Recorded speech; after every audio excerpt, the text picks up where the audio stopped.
నీళ్లు పోలేని పరిస్థితి వచ్చింది. అన్నీ కలిపి దగ్గర 6 లక్షల మంది జీవితాలు అతలాకుతలం అయిపోయినాయి.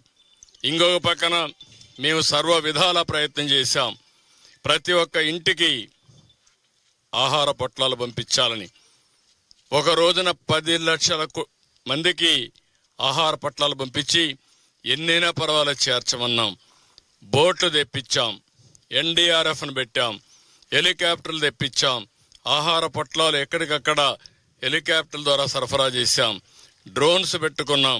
డ్రోన్స్ ద్వారా ఎక్కడికక్కడ బిల్డింగ్ల పైన ఉంటే ఆహారం పంపించే పరిస్థితికి వచ్చాం. ఎన్ని ప్రయత్నాలు చేసినా చివరి నుండే వ్యక్తులకి మేము సరిగా అందించలేకపోయాం. ఒక దుర్మార్గుడి యొక్క పాలనలో వీళ్ళు చేసిన తప్పుడు పని వల్ల ఇలాంటి దుర్మార్గమైన కార్యక్రమాలు తయారయ్యే పరిస్థితి వచ్చింది. మనం నిలబడుకున్నటువంటి ఈ బ్రిడ్జికి కనీసం ఆ పక్క ఈ పక్క దారి 5 సంవత్సరాల్లో వేయలేకపోయారు. కనీసం ఒక దారి కూడా ఏర్పాటు చేయలేని వీళ్ళు ఈ రాష్ట్రాన్ని ఏ విధంగా అభివృద్ధి చేశారో మనం గుర్తుపెట్టుకోవాల్సిన అవసరం ఉంది. అభివృద్ధి చేయకపోతే పర్వాలేదు.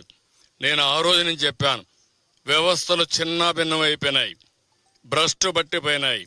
ఈ వ్యవస్థల భ్రష్టు పట్టిపోయిన దానివల్ల ఎవరు పని చేయలేని మొరేలు లేదు, ఎవరు పని చేసే ధ్యాస లేదు.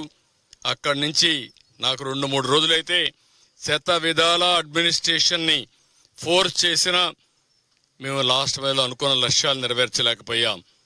కానీ ఈరోజు అడ్మినిస్ట్రేషన్ కూడా మీరు చూస్తే రాత్రింబగళ్ళు పనిచేశారు, బురదలో తిరిగారు, కష్టపడ్డారు. ఈరోజు ఎక్కడైతే ఇక్కడ రామానాయుడు గారు కానీ, వెంకటేశ్వరరావు కానీ, సాయి ప్రసాద్ వీళ్ళు ఎట్టయితే పనిచేశారో వాళ్ళ వింగ్ అంతా ఇక్కడ ప్రజలందరూ సహకరించారు.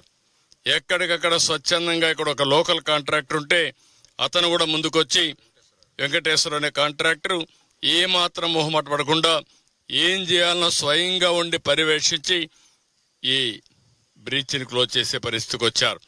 అది క్లోజ్ చేయకుండా క్లోజ్ చేసిన తర్వాత కూడా మీరు చూశారు, పెద్ద పెద్ద బోల్డర్స్ పెట్టారు. మొదటి రోజున 500-600 క్యూసెక్స్ నీళ్లు మళ్ళా లీకేజ్ మొదలుపెట్టాయి. దానిపైన వాళ్ళ దగ్గరుండే ఒక మెటీరియల్, లేటెస్ట్ మెటీరియల్ని ఆ టార్బాలిన్ మరిగా ఉండే అంతా కూడా ఆ మెటీరియల్ పేరు జియో మెమరీన్ ఒకటి, దానిపైన ఇంకొకటి కూడా పెట్టి ఏం షీట్ అది హెచ్డిపి రబ్బర్ మిక్సర్ షీట్ అంటున్నారు. నాకు టెక్నికల్ వర్డ్ తెలియదు, ఆయన మాట్లాడుతున్నాడు. అది నేను అంటే చాలాసార్లు చూసాం కానీ ఈ పర్పస్కి పెట్టాలనేది మనకు ఐడియా లేదు. అది కూడా పెట్టారు, అంటే డబుల్ సెక్యూరిటీ ఇవ్వడానికి.